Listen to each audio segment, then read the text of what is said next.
ಧರ್ಮಸ್ಥಳ ಭಕ್ತಾಭಿಮಾನಿ ವೇದಿಕೆಯಿಂದ ಮೌನ ಪ್ರತಿಭಟನೆಯನ್ನು ನಡೆಸಲಾಗ್ತಾ ಇದೆ.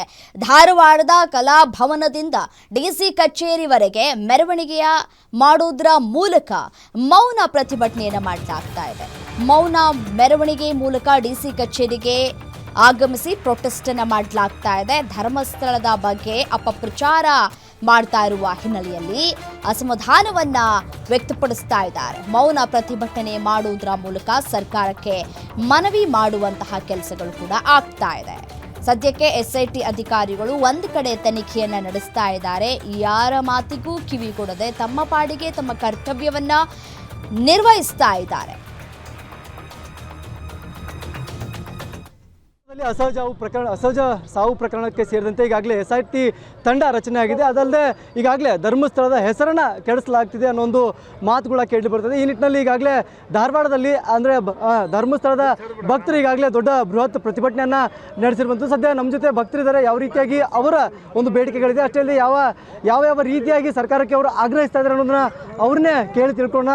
ಸರ್, ಸದ್ಯಕ್ಕೆ ಈಗಾಗಲೇ ಧರ್ಮಸ್ಥಳದಲ್ಲಿ ಅಸಹಜ ಸಾವುಗಳು ಆಗಿದೆ ಅನ್ನೋ ಈಗಾಗಲೇ SIT ಪ್ರಕರಣ ತನಿಖೆ ಆಗ್ತಾ ಇದೆ. ಈ ನಿಟ್ಟಿನಲ್ಲಿ ಇಂತಹ ಪ್ರತಿಭಟನೆಗಳು ಬೇಕಿತ್ತ ಅನ್ನೋ ಒಂದಿಷ್ಟು ಮಾತುಗಳಿದೆ. ಅಷ್ಟೇ ಅಲ್ಲದೆ ಧರ್ಮಸ್ಥಳದಲ್ಲಿ ಅಪಪ್ರಚಾರ ಆಗ್ತಿದೆ ನಿಜವಾಗ್ಲೂ.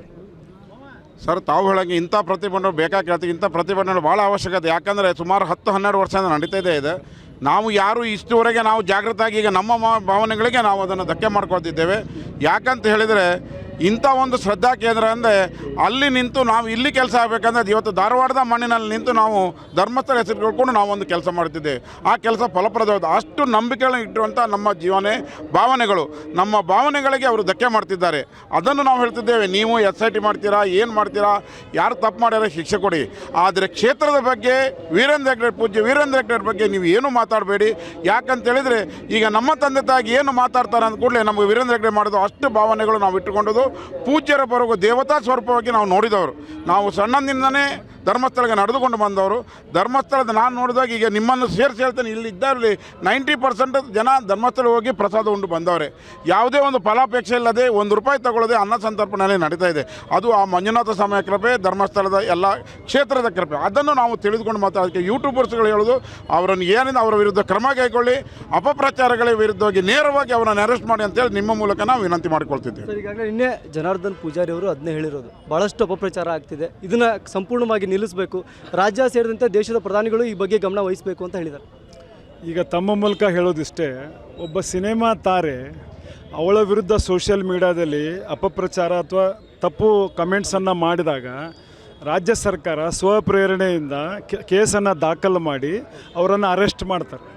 ಪೂಜ್ಯ ಕಾವಂದರು 57 ವರ್ಷ ಆಯಿತು ಅವರು ಧರ್ಮಾಧಿಕಾರಿಗಳಾಗಿ ಆ ಧರ್ಮಸ್ಥಳ ಸಂಸ್ಥೆಯನ್ನು ತಮ್ಮ ಕೈಯಲ್ಲಿ ತೆಗೆದುಕೊಂಡು ಇವತ್ತು ಧರ್ಮಸ್ಥಳ ಮಂಜುನಾಥ ಸ್ವಾಮಿಗೆ ಲಕ್ಷ ಕೋಟಿಗಟ್ಟಲೆ ಜನ ಭಕ್ತರಿದ್ದಾರೆ. ಅಣ್ಣಪ್ಪ ಸ್ವಾಮಿಗೆ ಭಕ್ತರಿದ್ದಾರೆ. ಧರ್ಮಾಧಿಕಾರಿಗಳು ಇಡೀ ರಾಜ್ಯಾದ್ಯಂತ ಕಣ್ಣೀರನ್ನು ಒರೆಸುವಂಥ ಕಾರ್ಯಕ್ರಮಗಳನ್ನು ಮಾಡ್ತಾ ಇದ್ದಾರೆ. ಜುಡಿಷರಿ ಅವನು ಅರೆಸ್ಟ್ ಆಗಲೇಬೇಕು, ಅವನಿಗೆ ಕೈ ಬೇಡಿ ಹಾಕಲೇಬೇಕು, ರಾತ್ರಿ ಅವನ ಜೈಲಲ್ಲೇ ಇಡಬೇಕು. ಅವನು ಇನ್ನಿತರೆ ಸಾರ್ವಜನಿಕರ ಜೊತೆ ಭೇಟಿ ಆಗಲಿಕ್ಕೆ ಅವನು ಬಿಡಬಾರ್ದು. ಅವನ ಹೇಳಿಕೆ ತಗೊಳ್ಳಿ, ಇಲ್ಲಾಂದ್ರೆ ಏನಾಗ್ತದೆ, ಇದು ತಪ್ಪು ದಾರಿಗೆ ತಪ್ಪು ಸಂದೇಶವನ್ನು ಕೊಡ್ತಾ ಇದ್ದಾನೆ. ಇದು ಬಹಳ ದೊಡ್ಡ ಮುಂದೆ ಹೋರಾಟಗಳು ಆಗ್ತವೆ ಅಂತ ತಮ್ಮ ಮೂಲಕ ಹೇಳಿಕ್ಕೆ ಬಯಸ್ತೇನೆ.